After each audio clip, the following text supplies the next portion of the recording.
അസ്സലാമു അലൈക്കും dear friends. ഇന്നത്തെ നമ്മുടെ സ്പെഷ്യൽ നിങ്ങൾ ആരും ഇതുവരെയും ട്രൈ ചെയ്ത് നോക്കിയിട്ടില്ലാത്ത ഒരു അടിപൊളി വെറൈറ്റി റെസിപ്പിയാണ്. നമ്മുടെ ഈ വീഡിയോ കണ്ടുകൊണ്ടിരിക്കുന്ന സമയത്ത് നിങ്ങൾക്ക് ഇഷ്ടപ്പെടുകയാണെങ്കിൽ ഒന്ന് ലൈക്ക് ചെയ്തേക്കണേ. അതുപോലെ തന്നെ നമ്മുടെ ഈ ചാനൽ ആദ്യമായിട്ട് കാണുന്നവരും ഇതുവരെയും സബ്സ്ക്രൈബ് ചെയ്യാത്തവരും പ്ലീസ് ഒന്ന് സബ്സ്ക്രൈബ് ചെയ്തേക്കണേ. ഞാനിടുന്ന വീഡിയോസ് ഉടനടി കിട്ടുന്നതിനായി സബ്സ്ക്രൈബ് ബട്ടന്റെ തൊട്ടടുത്ത് കാണുന്ന ബെല്ലൈക്കൺ കൂടി ക്ലിക്ക് ചെയ്തിട്ട് ഓൾ എന്ന ഓപ്ഷൻ എനേബിൾ ചെയ്യാനും മറക്കല്ലേ.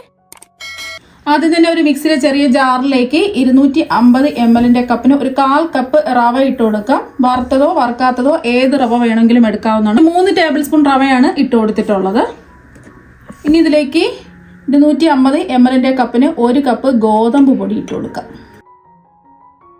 ഒരു അളവ് കപ്പില്ല എന്നുണ്ടെങ്കിൽ ഗ്ലാസ്സിൽ റവയും മാവും അളന്നെടുക്കാം. 1 ഗ്ലാസ് ഗോതമ്പ് പൊടിക്ക് ഒരു 1/4 ഗ്ലാസ് റവ എടുത്താൽ മതി. ഇനി ഇതിലേക്ക് പകുതി നാരങ്ങ പിഴിഞ്ഞൊഴിച്ചു കൊടുക്കുക. ഒരു മീഡിയം സൈസ് നാരങ്ങയുടെ പകുതി നാരങ്ങ എടുത്തിട്ടുണ്ട്. അതിൻ്റെ കുരുവെല്ലാം മാറ്റിയിട്ട് ഇതുപോലെ ഒന്ന് പിഴിഞ്ഞൊഴിച്ചു കൊടുക്കുക. ഇനി ഇതിലേക്ക് ആവശ്യത്തിനുള്ള ഉപ്പ് ചേർക്കാം. ഞാനിപ്പോൾ ഒരു 1/4 ടീസ്പൂൺ ഉപ്പാണ് ചേർത്ത് കൊടുക്കുന്നത്. ഉപ്പ് കുറവുണ്ടെന്നുണ്ടെങ്കിൽ ലാസ്റ്റിൽ നോക്കിയിട്ട് ഉപ്പ് ചേർത്ത് കൊടുക്കാം.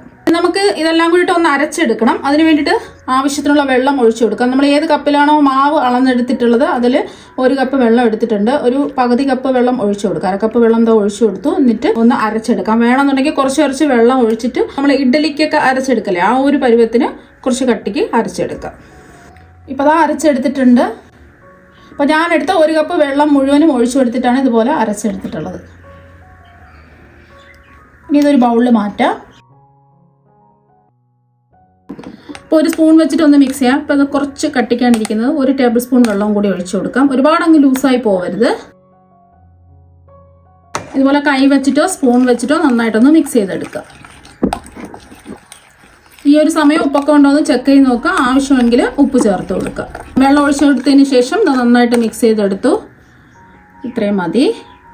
ഇനി ഇതിലേക്ക് റവ നമ്മൾ ചേർത്ത് കൊടുത്തതുകൊണ്ട് റവയൊക്കെ ഒന്ന് കുതിർന്ന് സോഫ്റ്റായി കിട്ടണം. കുറച്ച് സമയം നമുക്ക് മൂടി വയ്ക്കാം. മാവ് റെസ്റ്റ് ചെയ്യാൻ വെച്ചിരിക്കുന്ന സമയം കൊണ്ട് ഒരു മിക്സിയുടെ ചെറിയ ജാറിലേക്ക് 250 ml കപ്പിന് 1/2 കപ്പ് ചിരകിയ തേങ്ങ ഇട്ട് കൊടുക്കാം. അത്യാവശ്യം വലിപ്പമുള്ള ഒരു തേങ്ങയുടെ പകുതി തേങ്ങയാണ് എടുത്തിട്ടുള്ളത്. ഇനി ഇതിലേക്ക് 2 പച്ചമുളക് ഇതുപോലെ മുറിച്ചിട്ട് കൊടുക്കുക. അവരവരുടെ എരിവിനനുസരിച്ച് പച്ചമുളക് ചേർത്ത് കൊടുക്കുക. 1 ഇഞ്ച് വലിപ്പത്തിലുള്ള ഇഞ്ചി ചെറിയ കഷ്ണങ്ങളാക്കി ഇത് ഇട്ട് കൊടുക്കുക. കുറച്ച് കറിവേപ്പില ഇടാം. 1 ടേബിൾ സ്പൂൺ പൊട്ടുകടല ചേർക്കാം. മിക്സറിലൊക്കെ ഇടുന്ന പൊട്ടുകടലയില്ല അതാണ്. 2 ചെറിയ ഉള്ളി ചേർക്കാം. 1/2 ടീസ്പൂൺ ഉപ്പ് ചേർത്ത് കൊടുക്കാം. അപ്പോൾ അവരവരുടെ ഇഷ്ടത്തിനനുസരിച്ച് ഉപ്പ് കൂട്ടിയും കുറച്ചും എടുക്കാവുന്നതാണ്. ഇനി കുറച്ച് മല്ലിയിലയും കൂടി ചേർത്ത് കൊടുക്കാം. ഇനി ഇത് അരച്ചെടുക്കുന്നതിന് ആവശ്യമായിട്ടുള്ള വെള്ളം ഒഴിച്ചു കൊടുക്കാം. ഞാനിപ്പോൾ 1/2 കപ്പ് വെള്ളമാണ് ചേർത്ത് കൊടുക്കുന്നത്. ഇനി ഇത് ഒന്ന് അരച്ചെടുക്കാം. ഇപ്പോൾ അത് അരച്ചെടുത്തിട്ടുണ്ട്. ഈ ഒരു രീതിക്ക് അരച്ചെടുക്കാം. ഉപ്പ് കുറവുണ്ടെന്നുണ്ടെങ്കിൽ ആവശ്യത്തിനുള്ള ഉപ്പ് ചേർത്ത് കൊടുക്കാം. ഇപ്പം നമ്മൾ മാവ് റെസ്റ്റ് ചെയ്യാൻ വെച്ചിട്ട് ഒരു 10 മിനിറ്റ് ആയി. റവ എല്ലാം കുതിർന്ന് അത് സോഫ്റ്റായിട്ട് വന്നിട്ടുണ്ട്. ഇനി ഇതിലേക്ക് കുറച്ച് കറിവേപ്പില കട്ട് ചെയ്ത് ചേർക്കാം. അതുപോലെ തന്നെ കുറച്ച് മല്ലിയില കട്ട് ചെയ്തും കൂടി ചേർത്ത് കൊടുക്കാം. ഒരു 2 പച്ചമുളക് ചെറുതായിട്ട് കട്ട് ചെയ്ത് ചേർത്ത് കൊടുക്കാം. എരിവുള്ള പച്ചമുളക് ആണെന്നുണ്ടെങ്കിൽ 1 എടുത്താൽ മതിയാകും. അവരവരുടെ എരിവിനനുസരിച്ചിട്ട് പച്ചമുളക് ചേർത്ത് കൊടുക്കാം. ഈ 1 ഇഞ്ച് വലിപ്പത്തിലുള്ള ഇഞ്ചി ഇതുപോലെ ചതച്ചെടുത്തിട്ടുള്ളതാണ്. ചെറുതായിട്ട് വേണമെന്നുണ്ടെങ്കിൽ അങ്ങനെ കട്ട് ചെയ്തും ചേർത്ത് കൊടുക്കാം. ഒരു 2 ടേബിൾ സ്പൂൺ സവാള ചെറുതായിട്ട് കട്ട് ചെയ്തും കൂടി ചേർത്ത് കൊടുക്കാം. ഇതിലേക്ക് ഒരു 1/2 ടീസ്പൂൺ കുരുമുളക് ഇതുപോലെ ക്രഷ് ചെയ്തെടുത്തത് ചേർത്ത് കൊടുക്കാം. ഇടുകല്ല് വെച്ചിട്ട് ചതച്ചെടുക്കുകയോ അല്ലെന്നുണ്ടെങ്കിൽ ഇച്ചിരി ചെറിയ ജാറിലിട്ടിട്ടോ ഒന്ന് പൊടിച്ചെടുക്കുകയോ ചെയ്യുക. ഇതിനായിട്ട് പൊടിച്ചെടുക്കാം. ഇനി ഇതിലേക്ക് ഒരു 1/4 ടീസ്പൂൺ ബേക്കിംഗ് സോഡ ചേർത്ത് കൊടുക്കാം. സോഡാ പൊടിയാണ്, ബേക്കിംഗ് പൗഡർ അല്ല. ഇതെല്ലാം കൂടിയിട്ട് കൈ വെച്ചിട്ട് നന്നായിട്ടൊന്ന് മിക്സ് ചെയ്യാം. ഇപ്പോൾ ഇതെല്ലാം ഒന്ന് മിക്സ് ചെയ്തെടുത്തിട്ടുണ്ട്. ഇനി ഇത് എണ്ണയിലേക്ക് ഇതുപോലെ ഇട്ട് ഫ്രൈ ചെയ്തെടുക്കാം. കുറച്ച് മിക്സ് എടുക്കുക. ഇതുപോലെ ഇട്ട് കൊടുക്കുക. ഒട്ടിപ്പിടിക്കുകയാണെന്നുണ്ടെങ്കിൽ കൈ ഒന്ന് വെള്ളത്തിൽ നനച്ചിട്ട് ഇതുപോലെ ഇട്ട് കൊടുത്താൽ മതി. ഇനി ചൂടായി കിടക്കുന്ന എണ്ണയിലേക്ക് കുറച്ചായിട്ട് ഇങ്ങനെ ഇട്ട് കൊടുക്കാം. പെട്ടെന്ന് തന്നെ നമുക്ക് റെഡിയാക്കി എടുക്കാം. ഒരു താമസവും ഇല്ല. ഗോതമ്പ് പൊടിയും റവയുണ്ടെന്നുണ്ടെങ്കിൽ ഈസി ആയിട്ട് നമുക്ക് റെഡിയാക്കി എടുക്കാവുന്നതേ ഉള്ളൂ. പെട്ടെന്ന് ഗസ്റ്റൊക്കെ വരുന്ന സമയത്ത് അല്ലെങ്കിൽ കുട്ടികൾ സ്കൂൾ വിട്ട് വരുന്ന സമയത്തൊക്കെ ഇതുപോലെ പെട്ടെന്ന് ഈസി ആയിട്ട് റെഡിയാക്കി എടുക്കാൻ പറ്റും. അടിപൊളി ടേസ്റ്റുമാണ്.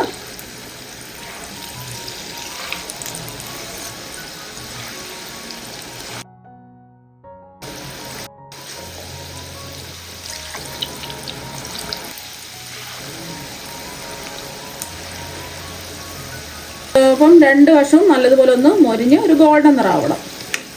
മീഡിയം ഫ്ലെയിം വെച്ച് കൊടുക്കാം. ഇപ്പോൾ ഇത് നല്ലോണം മൊരിഞ്ഞ് ഒരു ഗോൾഡൻ നിറമായിട്ടുണ്ട്. ഇനി എണ്ണയിൽ നിന്ന് കോരി മാറ്റാം. ഇപ്പോൾ കണ്ടിട്ട് ഒട്ടും എണ്ണയൊന്നും കുടിച്ചിട്ടില്ല. ബാക്കിയിരിക്കുന്നതും ഇതുപോലെ തന്നെ ഫ്രൈ ചെയ്തെടുക്കാം. ഇപ്പോൾ ഇതെല്ലാം ഫ്രൈ ചെയ്തെടുത്തിട്ടുണ്ട്. പുറത്ത് നല്ല ക്രിസ്പിയും ഉള്ളിൽ നല്ല സോഫ്റ്റുമാണ്. ഇപ്പോൾ കണ്ടിട്ട് ഉള്ളൊക്കെ വെന്ത് നല്ല സോഫ്റ്റ് ആയിട്ട് ഇരിപ്പുണ്ട്. ഇപ്പോൾ ഇതിൻ്റെ കൂടെ കഴിക്കാൻ പറ്റിയ ചട്നിയും ഇവിടെ റെഡി ആയിട്ടുണ്ട്. രണ്ടും നല്ല അടിപൊളി ടേസ്റ്റാണ്. നിങ്ങൾ എന്തായാലും ഇതുപോലെ ഗോതമ്പ് പൊടിയുടെ നാരങ്ങയൊക്കെ ചേർത്തിട്ട് ഒരു പ്രാവശ്യം ഒന്ന് ട്രൈ ചെയ്ത് നോക്കുക. തീർച്ചയായും നിങ്ങൾക്ക് എല്ലാവർക്കും ഒരുപാട് ഇഷ്ടമാകും. അപ്പോൾ നമുക്ക് മറ്റു വെറൈറ്റി വീഡിയോ ആയിട്ട് വീണ്ടും കാണാം. താങ്ക്